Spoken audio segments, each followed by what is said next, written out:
আসসালামু আলাইকুম আমার প্রিয় শিক্ষার্থীবৃন্দ, আশা করি সবাই ভালো আছো। আমরা আজকে বাংলা দ্বিতীয় পত্রের একটা ক্লাস করব। তাহলে চলো ক্লাস শুরু করি। আজকে আমরা সন্ধি করব।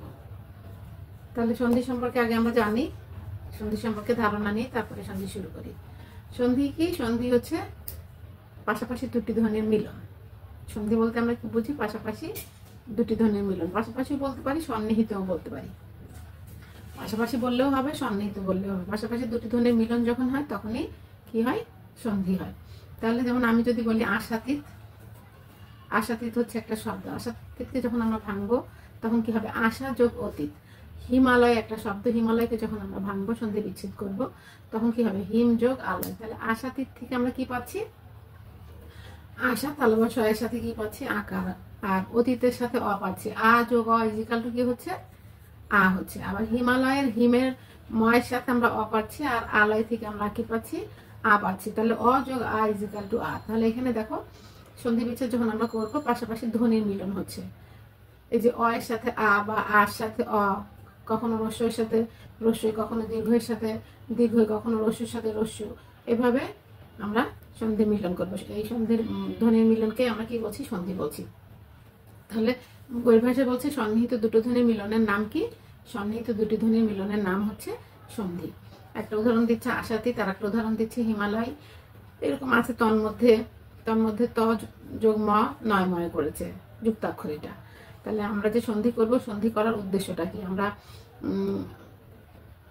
স্বাভাবিক যে উচ্চারণগুলো করি, এই উচ্চারণগুলোর সহজ প্রবণতাটাই কিন্তু করেছে হচ্ছে সন্ধি। তারপর ধ্বনির মধ্যে যে মাধুর্য সৃষ্টি করে, এটা সন্ধির মাধ্যমেই হয়েছে। যেমন আমরা বললাম আশাতীত, যদি আমি আশাতীতকে আশা অতীত বলি, তাহলে বলতে কি লাগছে? মাধুর্য লাগছে না, শুনতে ধ্বনি মাধুর্য লাগছে না। কিন্তু আশাতীত যখন বলছি, সহজও হচ্ছে, আবার শুনতেও ভালো লাগছে। আমি যদি বলি হিম আলয়, তাহলে কি হবে? শুনতে ওইরকম শ্রুতিমধুর লাগবে না। কিন্তু আমি যদি বলি হিমালয়, তাহলে কি হবে? শুনতে শ্রুতিমধুর লাগবে। তাহলে সন্ধি যে সৃষ্টি হয়েছে, কেন সৃষ্টি হয়েছে? এই যে আমরা ব্যাকরণগত দিকে যে অনেক কিছু শিখি, শব্দ তৈরি বা শব্দ শ্রুতিমধুরতা না, বাক্যের মধ্যে কোথায় কি বসবে, এগুলোর কারণেই কিন্তু আমাদের ব্যাকরণ শিখতে হয়। তাহলে সন্ধিটাও আমরা এই কারণেই শিখবো। ঠিক আছে? তাহলে চলো আমরা শুরু করি সন্ধির। আমরা আজকে সন্ধির একটা প্রাথমিক স্টেজ পড়বো। সম্পূর্ণ সন্ধিটা আজকে একদিনে শেষ করা সম্ভব না। আমরা আজকে বাংলা সন্ধিটা পড়বো, এরপর একদিন আমরা তৎসম সন্ধি পড়বো। তৎসম সন্ধির মধ্যে আবার স্বরসন্ধি, ব্যঞ্জন সন্ধি থাকবে, বিসর্গ সন্ধি থাকবে। ওগুলো আমরা ভাগে ভাগে পড়বো। একদিন স্বরসন্ধি পড়বো, একদিন আমরা ব্যঞ্জন সন্ধি পড়বো, একদিন বিসর্গ সন্ধি পড়বো। তাহলে চলো আজকে আমরা শুধু বাংলা সন্ধিটা ক্লাস করি। বাংলা সন্ধিটা কেমন, কত ভাগে ভাগ করা যায়, বা বাংলা সন্ধি কিভাবে করতে হয়। তাহলে বাংলা সন্ধির কয়টা ভাগ বলছে? বাংলা সন্ধির দুটা ভাগ, একটা হচ্ছে স্বরসন্ধি আর একটা হচ্ছে ব্যঞ্জন সন্ধি। তাহলে এখন আমরা স্বরসন্ধিটা আগে করি। তোমরা পাশের স্ক্রিনে দেখতে পাবা, দেখো এখানে আছে সন্নিহিত সন্ধিতে দুটি সন্নিহিত স্বরের একটি লোপ পাবে। সন্ধি মানে যে পাশাপাশি যে দুটি ধ্বনি থাকবে, দুটি ধ্বনির একটি লোপ পেয়ে যাবে। যেমন এখানে বলতেছে শতেক, শত যোগ এক। তাহলে এখানে অ যোগ এ ইজিক্যাল টু কি হয়ে গিয়েছে? এ হয়ে গিয়েছে। এখানে কি লোপ পেয়েছে? অলোপ পেয়েছে। কতেক, কত যোগ এক।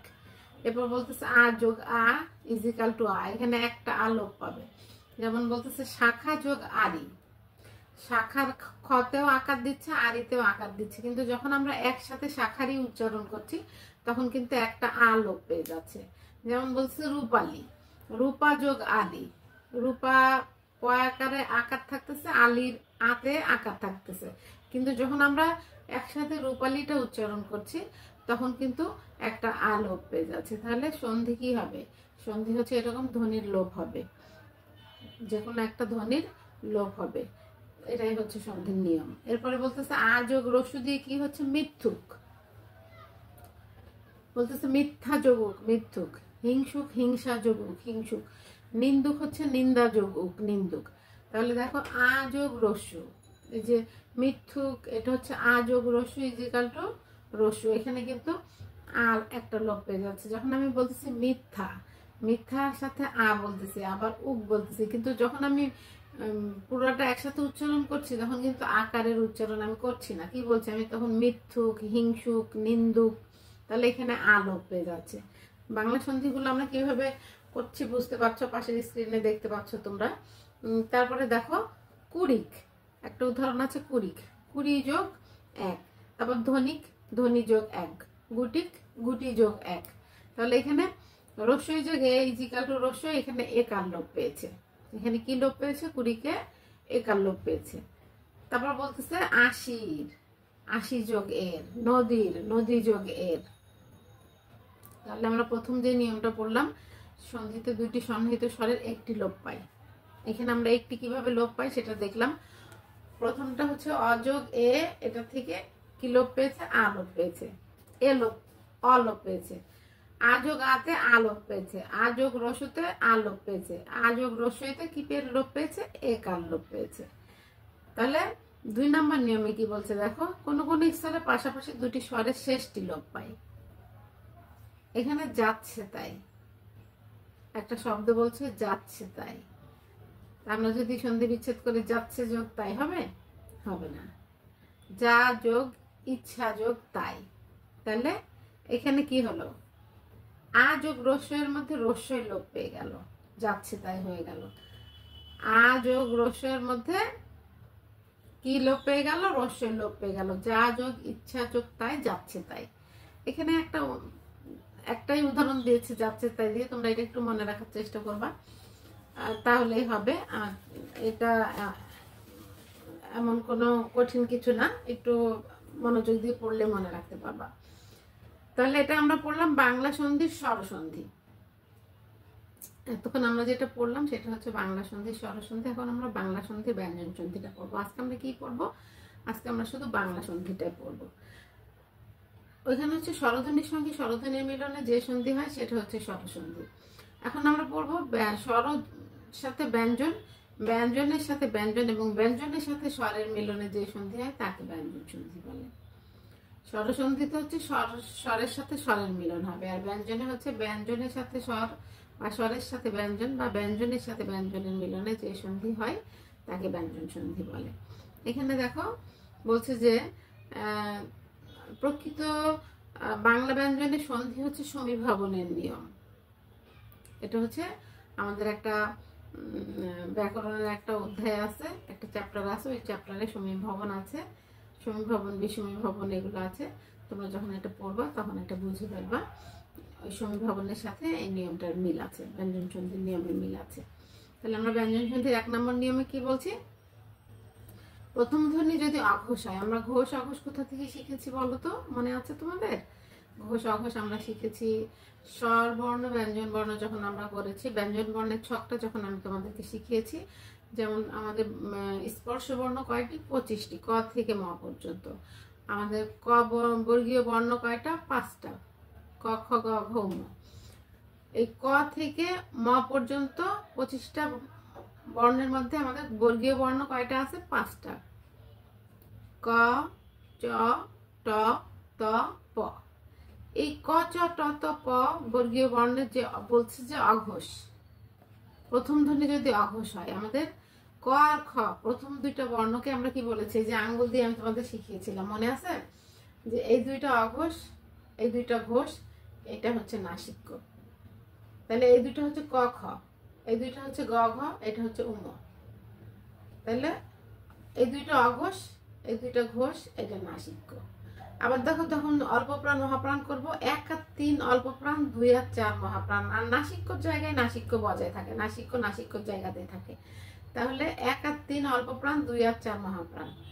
1 আর 2 অঘোষ, 3 আর 4 ঘোষ। এটা মনে রাখলে ঘোষ অঘোষ বের করে ফেলতে পারবা। ঘোষ অঘোষ বর্ণ বের করতে সমস্যা হবে না, কারণ ক থেকে ম পর্যন্ত 25টা বর্ণের মধ্যে থেকেই ঘোষ অঘোষ আসে, বা তার বাহিরের বর্ণগুলো থেকেও যদি আসে, তোমরা ওইভাবে হিসাব করে নিলে, হাত গুনে হিসাব করে নিলে এটা ভুল হবে না।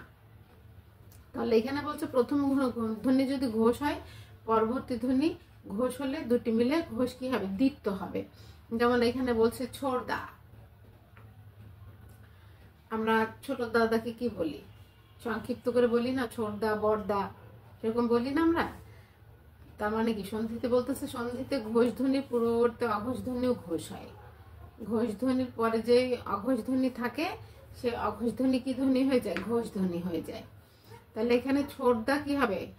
ডয় বিন্দু র উঠে যাবে, ডয় বিন্দু র উঠে যাবে, যে ওইখানে যেমন আমরা কি পড়েছি, ক চ ট ত প বর্গীয় বর্ণের প্রথম বর্ণ, আর গ বর্গীয় জ ড দ ব তৃতীয় বর্ণ, গ বর্গীয় জ ড দ ব। আমরা ব্যঞ্জন সন্ধি যখন করি তখন এই এই অংশটুকু খুব আমাদের কাজে লাগে। প্রথম বর্ণের সাথে তৃতীয় বর্ণের মিলনে কিন্তু অনেক সন্ধি হয়। ক চ ট ত প এর সাথে গ বর্গীয় জ ড দ ব এর অনেক সন্ধি থাকে। তোমরা এটা একটু খেয়াল করলেই দেখতে পারবা। তাহলে এখানে বলতেছে যখন টয় বিন্দু র থাকবে তখন কি হবে? ওই যে বর্গীয় বর্ণ প্রথম বর্ণ কি ট, ঠ, ড, তাহলে এখানে ওই ড বিন্দু র কি হয়ে যাবে? ট হয়ে যাবে। ছোটদা হচ্ছে ছোট যোগ দা, ছোট যোগ দা। বড়দা যদি বলি তখন কি হবে? এখানে বড়দা যদি বলি তাহলে কি হবে বলো তো? বড়দা,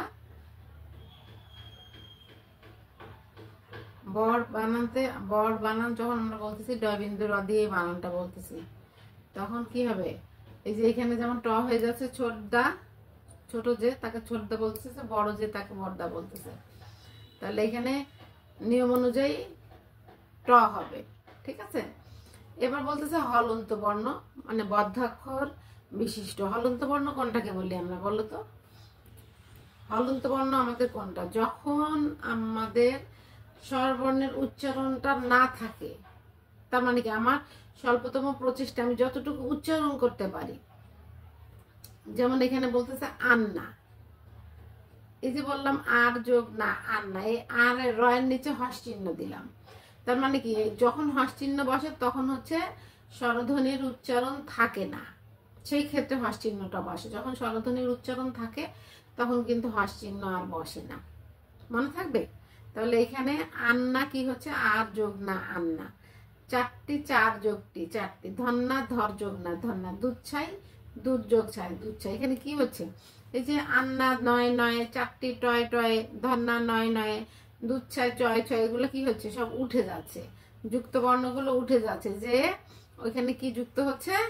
একটা ন যুক্ত হচ্ছে, একটা ট যুক্ত হচ্ছে, একটা চয় ছয় কি হচ্ছে? চ উঠে যাচ্ছে, ছ থাকছে। মনে রাখবা এটা। সন্ধি করতে গেলে সবসময় বড় বর্ণটা থাকে, ছোট বর্ণটা উঠে যায়। যদি চয় ছয় থাকে ছ থাকবে, বর্গীয় জ জয় থাকলে একটা বর্গীয় জ থাকবে, দন্তা নয় নয় থাকলে একটা দন্তান্ন থাকবে। মানে যুক্তাক্ষর গুলো উঠে যায়, একটা যুক্তাক্ষর থাকে। যুক্তাক্ষর যদি তিনটা চার দুইটা তিনটা দিয়ে থাকে তাহলে একটা থাকে, বাকিগুলো সব উঠে যায়। তাহলে এখানে এই একটা গেল।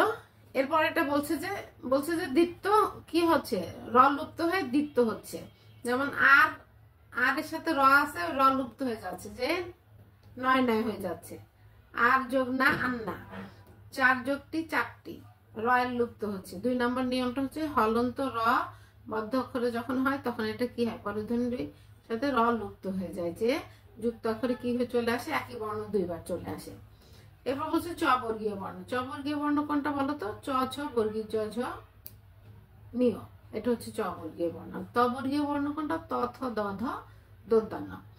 তাহলে এই ত বর্গীয় বর্ণ আর চ বর্গীয় বর্ণ যদি থাকে তাহলে ত বর্গীয় বর্ণের ধ্বনি লোপ পাবে। ত থ দ ধ দন্তান্ন এই বর্ণের ধ্বনি লোপ পাবে, আর চ বর্গীয় বর্ণের ধ্বনি দ্বিত্ব হয়ে যাবে।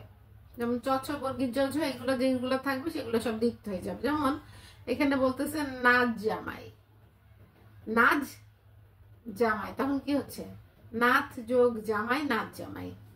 এই যে ত দেখো লুপ্ত হয়ে যাচ্ছে, যে ওই চ বর্গীয় বর্ণ চলে আসতেছে। তার মানে কি ত বর্গীয় বর্ণ লোপ, তথ দধ দন্তান্ন, এই বর্গীয় বর্ণ যতগুলো থাকবে লোপ পেয়ে যাবে, যে চ বর্গীয় বর্ণ চলে আসবে। এটা হচ্ছে 3 নম্বর নিয়ম। 4 নম্বর নিয়মে কি বলতেছে? ক এর পরে যদি চ থাকে আর দন্তস্বর পরে যদি ত থাকে, মনে রাখতে হবে নিয়মগুলো, কিন্তু মনে রাখতে হবে। ক এর পরে চ, আর আমরা যদি প্র্যাকটিস করি, এটা হচ্ছে অঙ্কের মতো, যদি ব্যাকরণটা আমরা প্র্যাকটিস করি তাহলে ইনশাল্লাহ ভুল হওয়ার সম্ভাবনা থাকবে না। আমাদের বেশি বেশি করে প্র্যাকটিস করতে হবে। বলছে পয়ের পরে যদি চ থাকে আর দন্তাস্বর পরে যদি ত থাকে তাহলে কি হয়? চ তয়ের স্থানে তালবস্য হয়। চ ও তয়ের স্থলে কি হয়, তালবশ হয়। যেমন হচ্ছে 500, 5 পয়চন্দ্রবিন্দ আমরা বলি 500 চ দি, কিন্তু এখানে 500 তালবশ দুইটা থাকতেছে। দেখো 5 তার নিচে কিন্তু হসন্ত, এই যে হলন্ত চিহ্ন বা হসন্ত চিহ্ন আছে। 700 তালবশ দন্ত সহায়িকা তালবশ, তার নিচে কিন্তু হস চিহ্ন আছে। 5শিকা, তার মানে কি একটা স উঠে যাচ্ছে, একটা স উঠে যে কি হচ্ছে, এই যে প চ এর পরে যদি দন্তস্ব থাকে, তাহলে দন্তস্ব এর পরে ত এলে চ ও ত স্থলে তালবশ হয়। তাহলে কি হবে, তখন কি হবে, 5 যোগ স 7 যোগ স 5 যোগ শিকাই, 5 চ উঠে গেল, তারপরে দেখো 7-এর ত উঠে গেল, তারপরে 5-এর চ উঠে গেল, যে সব দ্বিত্ব কি হয়ে গেল, তালবশ হয়ে গেল। তাহলে এই গেল হচ্ছে 4 নম্বর নিয়ম। 5 নম্বর নিয়মে বলতেছে হলন্ত ধ্বনির সাথে স্বরধ্বনি যুক্ত হলে স্বরের লোপ হয়, লোপ হয় না। এখন হলন্ত ধ্বনি তো আমরা চিনি, হলন্ত ধ্বনি কোনটা, স্বরধ্বনি যখন যুক্ত হয় তখন কি হয়, স্বরের লোপ হয় না। যেমন বলতেছে বোনাই, বোনাই কাকে বলি, বোনের হাজবেন্ডকে আমরা বোনাই বলি, তাই তো, বোনের যে জামাই, বোনের হাজবেন্ড যে স্বামী, তাকে আমরা বোনাই বলি। তখন কি হচ্ছে, বোন যোগ আয় বোনাই। চুনারিকে হচ্ছে চুন যোগ আরি, চুনারি। তাহলে এখানে দেখো হলন্ত ধ্বনির সাথে স্বরধ্বনি যুক্ত হচ্ছে, হওয়ার পরে কি হচ্ছে, স্বরের লোপ হচ্ছে না। বোনাই কি হচ্ছে, বন যোগ আয় বোনাই, চুনারি চুন যোগ আনি আরি, তিলেক হচ্ছে তিল যোগ 1, বারেক বার যোগ 1, 3 3 যোগ 1। তাহলে দেখো এই যে একার এখানে থাকতেছে, এগুলো লোপ পাচ্ছে না। আমরা অন্য জায়গায় দেখেছি লোপ পেয়ে যাচ্ছে, কিন্তু এখানে লোপ পাচ্ছে না। আর একটা বলছে স্বরধ্বনির পরে ব্যঞ্জন ধ্বনি এলে স্বরধ্বনিটি কি হয়, লুপ্ত হয়। যেমন আমরা কি বলি, কাঁচকলা, আমরা যে বাজার থেকে সবজি কিনে নিয়ে আসি কাঁচকলা, আমরা বলি কাঁচা কলা, কাঁচা কলা কিন্তু বলি না, কাঁচকলা বলি। এই কাঁচকলাটা যখন আমরা ভেঙে সন্ধি বিচ্ছেদ করবো, তখন কি হবে, কাঁচা যোগ কলা, কাঁচকলা, তখন কি হলো, আকারটা উঠে গেল। আমরা কি বলি নাতি বউ, আমরা বলি নাত বউ। নাতির সাথে যার বিয়ে হয়েছে তাকে আমরা কি বলি, নাত বউ বলি। তাহলে যখন ভেঙে লিখবো তখন নাতি যোগ বউ হবে, কিন্তু যখন একটা শব্দে পরিণত করব, শ্রুতিমধুর করে সুন্দর করে সহজ সরল ভাবে বলার জন্য, তখন কি হবে, নাত বউ হবে। আমরা কি বলি ঘোড়া দৌড়, ঘোড় দৌড় বলি আমরা, তখন কি হবে, ঘোড়া যোগ দৌড়। আমরা কি বলি ঘোড়ার গাড়ি, আমরা বলি ঘোড়া গাড়ি, ঘোড় গাড়ি, তখন কি হবে, ঘোড়া যোগ গাড়ি। তাহলে আমাদের বাংলা সন্ধিকে 2 ভাগে ভাগ করলাম আমরা, একটা হচ্ছে স্বরসন্ধি আর একটা হচ্ছে ব্যঞ্জন সন্ধি। স্বরসন্ধির কয়েকটা নিয়ম ছিল, ব্যঞ্জন সন্ধির কয়েকটা নিয়ম ছিল। পাশের স্ক্রিনে তোমরা দেখতে পেলা, আমি এতক্ষণ ধরে তোমাদের যা বুঝাইলাম আশা করি বুঝতে পেরেছ। পরবর্তী দিন আমরা তৎসম সন্ধির যে 3টা ভাগ আছে, তৎসম সন্ধিকে আবার 3 ভাগে ভাগ করা যায়, স্বরসন্ধি, ব্যঞ্জন সন্ধি, বিসর্গ সন্ধি। তাহলে এই 3টা সন্ধি আমরা আলাদা ভাগে পড়বো, একদিন স্বরসন্ধিটা শুধু পড়বো, একদিন শুধু ব্যঞ্জন সন্ধিটা পড়বো, আর একদিন শুধু বিসর্গ সন্ধিটা পড়বো। তাহলে আজকে এই পর্যন্তই, সবাই ভালো থেকো, সবাইকে অসংখ্য ধন্যবাদ।